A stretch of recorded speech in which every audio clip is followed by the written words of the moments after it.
In the early 70s on the Sunset Strip, the Rainbow Bar and Grill was the place to go for drinking, dancing, and raising hell.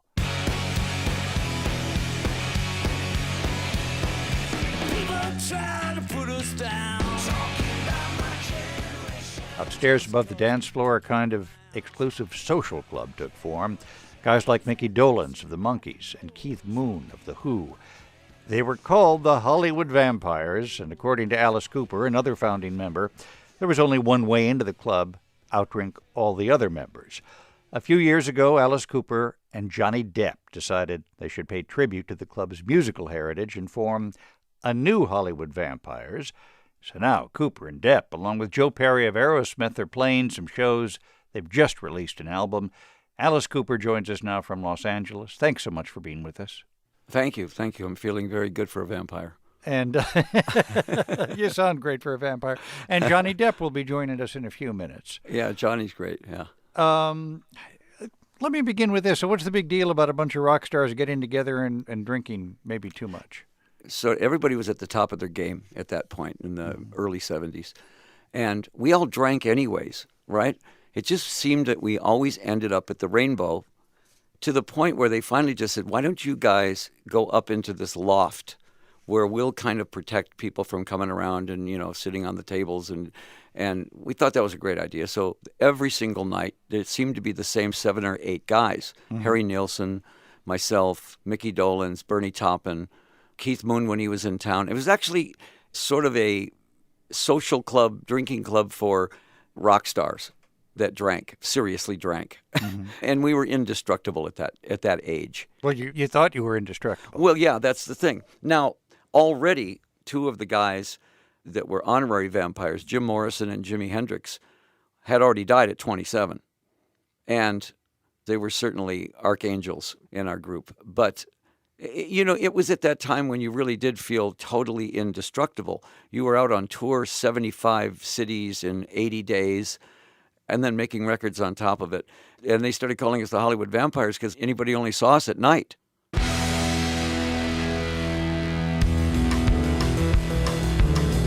Was Jim Morrison an easy friend to have? I liked him a lot as a person.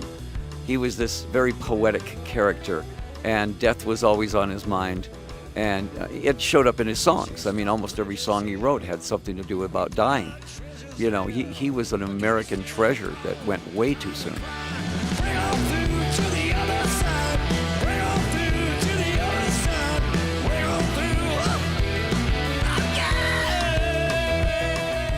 Can you tell us what you would like Johnny Depp and maybe some of the younger members of the new Hollywood Vampires to know if they take one thing out of this experience?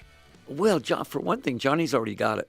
Johnny's already seen how alcohol and drugs can get in the way of a career. Mm-hmm. And you have to remember one thing. Johnny was a guitar player and a rock and roller way before he was an actor. When he came to Los Angeles, he came with his band. I'm told Johnny Depp might be on his way. Yeah, I think he's on his way. Nice talking to you. Well, we want you to stay around. Oh, you want me to stay? Oh, okay, sure. Yeah, if that's possible, sure. Please. Mr. D. Mr. D, Mr. Cooper. How do you do, sir? Hi there. How are you? How do I look? You're great. You look great. I can tell by the sound. You look fantastic, sir. Thank you. Johnny Depp, how do you get into the Hollywood vampire story? Alice and I, we'd met before, and he was telling stories about all those days, which were fascinating. We started talking about maybe writing some songs together, and we started doing that, and then one thing led to another, and it became this vampire project. Yeah. Can I ask you guys about the new song? Yeah. This is the clip everyone's going to ask about, and that's Dead Drunk Friends.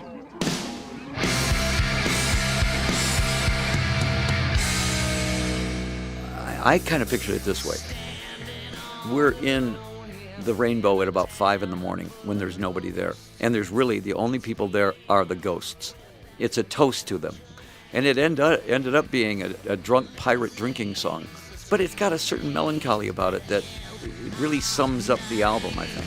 I came here to get wasted, but it just ain't the same. Alice said, we need something that sounds, musically sounds unsteady, a little drunk or whatever. And then, having been familiar with Drunk once or twice myself, that lick, boom, boom, it just came to me.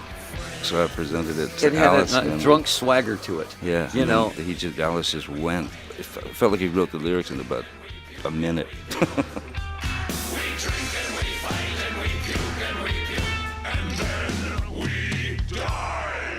My dead drunk friends. I wonder, Alice Cooper and Johnny Depp, for example, this song, "Dead Drunk Friends," I wonder if what it means to you is slightly different, given the fact that you were there in the original Alice Cooper, Johnny Depp. You're coming in to the new group. For one of you, it's life. For the other of you, it's history. Yeah, and at the same time, Johnny's got this rock and roll old soul to him. So he might as well have been there. Oh, that's very kind. So Johnny Depp, you feel like you were there? Or? I think one of the things is Alice probably on some level recognized that good old self-destructive streak that does happen in some people's lives. So though I wasn't there with Alice and the Vampires, I had my own version, I suppose, a little later. Alice Cooper and Johnny Depp, they're two members of the, can I call you the new Hollywood Vampires? Sure, yeah. And their album is out now. Gentlemen, thanks so much for joining us. We're very grateful. Well, thank you for keeping us from rehearsal, because... Thank you. Manic depression is touching my soul.